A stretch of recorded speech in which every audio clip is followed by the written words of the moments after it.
All right, so this is a Husqvarna 315 Automower.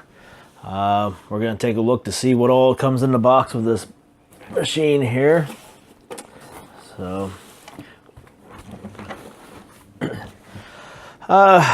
this right here on the top of the box, this is an important piece if you're installing it yourself. What this is a guide you can use for putting down your wire. Kind of use this as a measuring tool there. You know, here's your 0.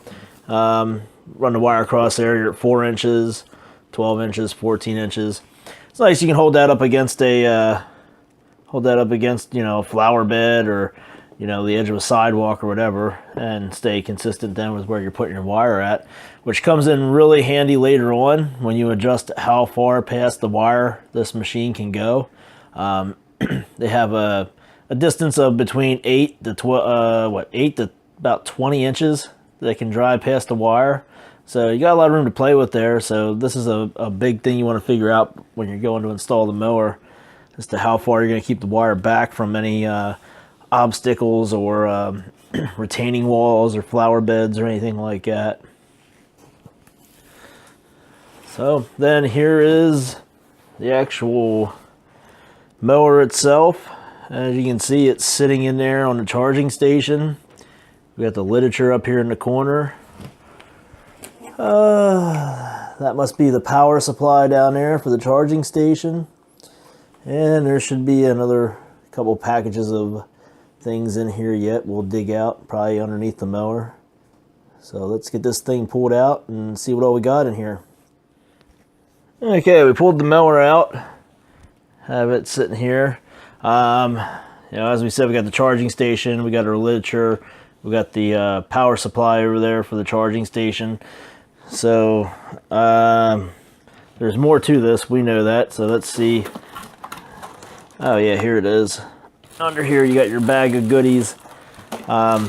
In here you have your labels to mark your different wires when you install it. Guide wire, your perimeter wires, and this cord in here, this is your low voltage cable. You have to use this between the charging station and the power supply. So you got to make sure to plug that in there or nothing will work. Looks like here are the plastic screws for mounting the charging station down to the ground. They're socket head cap screws, so they just take an Allen wrench to put them in. I believe, yep, right there is the Allen wrench. It comes with it. And then there you got your alarm sticker decal you can put on the mower. And let's see, right here, this is your spare mower blades and spare shoulder screws that actually hold the blades in and the blades pivot on. So this comes with 3 extra sets of blades, so there's 9 blades in there, and there's already 3 on the mower, so you're good to go for quite a while when you buy one of these things. You know, easily enough to get through one season in most areas. So we'll toss all this aside for now. We don't really need it, and we'll take a look at some of this other stuff. Okay, so this is the charging station. Here you can see the LED inside there. That's your indicator, you know, that's going to be your buddy to help you troubleshoot your system if there's a problem. If that thing's flashing blue, then there's a problem with your wiring, and your mower's not going to be doing anything. So then around to the back here, got a button right here. You push this in, this flips open, and you can see there's your plug for your low voltage cable. Here's your right perimeter wire, the left perimeter wire, and the 1 guide wire. Now on the 315 you only have 1 guide wire, on the 430 you have 2, and on the 450 you have 3. So what happens here is, this is your perimeter wire and this is your perimeter wire, and this makes a loop the whole way around the mowing area, and the 2 ends of the loop connect here to finish it off. The guide wire runs from this tab here, or whichever other tabs if you have a 430 or 450. The guide wire runs from the charging station out through the yard and connects into your perimeter wire at whatever point you decide to connect it at. And what the guide wire does is it creates a straighter path for the mower to get back to the charging station. It also gives you another area in your yard that you can program the mower to start out at. So what you can do with this is you could program this mower, say 25% of the time it's going to back out of the charging station, and it will follow guide wire 1, say 50 yards, and then it's going to start mowing at that spot. You could also do that with the perimeter wires too. You can have it, you know, say another 30% of the time it's going to follow left perimeter wire 25 yards, and it's going to start mowing in that area. And you can do that. That's a way to force it to learn the yard faster, to learn the areas that it's going to be mowing faster. It's also, with the guide wire, like I said, it's a good way for it to find its way back to the charging station faster. And this is all stuff that you can program in the mower. You know, the ways for it to find home, where to start at, the different areas, the percentages of times it's supposed to go to those areas. So a lot of things you can do with just these 3 little tabs right here to speed up the productivity of your mower. And that's all important because it's actually going to map out the yard that it's mowing. So if you use these, you know, the right way, you're going to speed up that whole process of it generating that map and it learning its yard. And once it learns the yard, it's going to speed up productivity. And if you own one of these, you know what I'm talking about. After about a month, this thing is way more efficient. It knows where it's going. It knows what it's doing. And really has your yard looking good in a matter of just a couple of weeks because it knows it so well. Okay, this is your power supply. This is that white box that was sitting in the corner of the big box. And inside here you have your transformer. Now this one's different than the one for the 430 and for the 450. You know, each one of these mowers has each model mower, I should say, has a different style power supply for the charging station. And as you can see, 2-prong, so you can plug it in just about anywhere. Then your low voltage cable connects onto here, and then the other end of the low voltage cable connects into the back of the charging station. And that's how you operate this thing. You don't want to try to plug this directly into the charging station, or you'll cause yourself a lot of damage.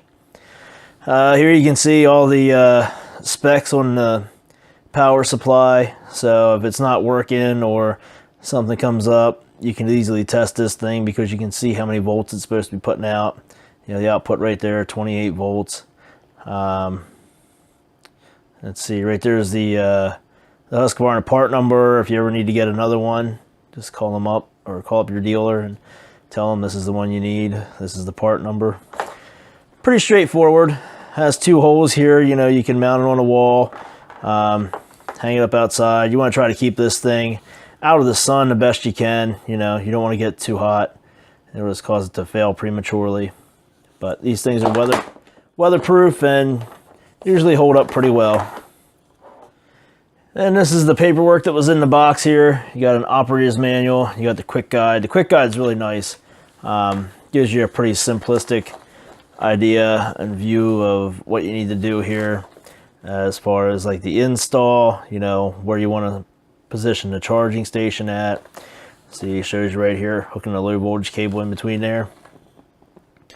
You know, shows you when you're installing the wire. You don't want to have it going over humps or divots in the ground like that. You want it to be pulled down tight.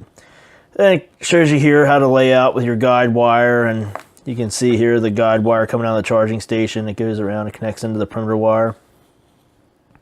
They use this guide wire here on this one to help navigate the mower through this corridor and into the backyard.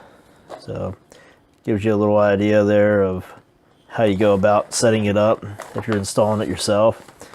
And then, you know, over here is just the just some facts and quick tips about what you want to do and how you want to do that when you're setting it up.